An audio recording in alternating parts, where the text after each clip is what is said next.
সম্প্রতি জেলা প্রশাসক ডিসি নিয়োগ নিয়ে লেনদেনের অভিযোগ উঠেছে জনপ্রশাসন মন্ত্রণালয়ের চুক্তিভিত্তিক নিয়োগ পাওয়া সিনিয়র সচিব মোহাম্মদ মোখলেসুর রহমান, যুগ্ম সচিব ডক্টর জিয়াউদ্দিন আহমেদ ও আলী আজমের বিরুদ্ধে।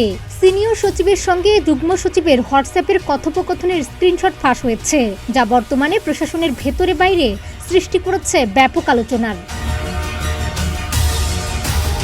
একটি জাতীয় পত্রিকার প্রতিবেদন অনুসারে মোখলেস ও জিয়াউদ্দিনের মধ্যে ডিসি নিয়োগ নিয়ে হয় বেশ কিছু পরিকল্পনা। নির্দিষ্ট কিছু ব্যক্তিকে ডিসি নিয়োগ দিতে পরামর্শ দেন তারা। কথোপকথনে মোখলেসুর নিজেকে নির্লোভ দাবি করলেও 5 কোটি টাকার চাহিদা প্রকাশ করেন। অন্যদিকে ডক্টর জিয়া তাকে 10 কোটি টাকা রাখার পরামর্শ দেন।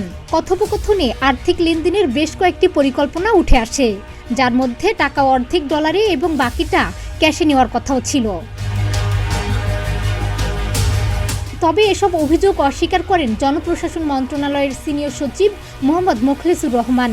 সাংবাদিকদের এক প্রশ্নের জবাবে তিনি বলেন, জেলা প্রশাসক নিয়োগকে কেন্দ্র করে অর্থ লেনদেনের যে অভিযোগ উঠেছে সেটি সত্য নয়। আইফোনকে আমি ব্যবহার করি স্যামসাং। ওনারা কে কি দেখালো ওনাদেরকে জিজ্ঞেস করবেন হোয়াট ওয়াজ দ্য ভ্যালু। আমি এটা কিছুই জানি না। আমি এই সম্পর্কে if I say less it is better. আমি মধ্যবিত্ত পরিবারের মানুষ। আমার সরকার যে টেলিফোন দিয়েছে সেটাও আমি ব্যবহার করি। আপনারা যারা জানেন আমার আগের যে নাম্বার সেটাই আমি ব্যবহার করতেছি সরকারিভাবে। নিউজ করতে চান, স্ট্যান্ডবাজি নিউজ করতে চান, তাহলে এগুলো প্রশ্ন করতে পারেন। এতদিন আমার সাথে কাজ করেছেন, বিন্দু বিষয় যেখানে সত্যতা নাই। আপনাদের 3টা আমি নাম উল্লেখ করতে চাই না। আপনারা যারা ভালো আছেন আমি ভালোকে ভালো বলবোই। এই কোশ্চেন করার আগে আপনারা নিজেকে কোশ্চেন করেন কতটুকু যুক্তি হচ্ছে আমাকে আপনাদের এই কোশ্চেন করা। সিনিয়র সচিবের মোবাইল স্যামসাং উল্লেখ করে তিনি বলেন, যে স্ক্রিনশট ফাঁস হয়েছে সেটি আইফোনের। কে কি দেখালো তাদের জিজ্ঞাসা করবেন, এ বিষয়ে তিনি কিছুই জানেন না। স্পষ্টীকরণ হলো অলরেডি 3টি পদক্ষেপ নেওয়া হয়েছে। 3টা চিঠি আমাদের ওয়েবসাইট থেকে নামাই দেবেন। একটা হলো আমরা তথ্য সচিবকে চিঠি লিখেছি এবং সেখানে এই পত্রিকার নাম আছে এবং ব্যবস্থা নেওয়ার জন্য সরাসরি সরকারি চিঠি দেওয়া হয়েছে। এটা প্রেস কাউন্সিল আছে, অন্যান্য যা নিয়ম কানুন আছে আমার চেয়ে আপনারা ভালো জানেন, তারা ব্যবস্থা নিচ্ছে। 2 নম্বর হলো যাকে কেন্দ্র করে এই ভুয়া লোক, তাকে তার বিরুদ্ধে আইনানুগ ব্যবস্থা নেওয়ার জন্য স্বরাষ্ট্র সচিবকে লেখা হয়েছে, যাতে তারা মেবি 1-2 দিনের মধ্যে যখন আমরা নিউজ করতে পারবেন হি উইল বি অ্যারেস্টেড।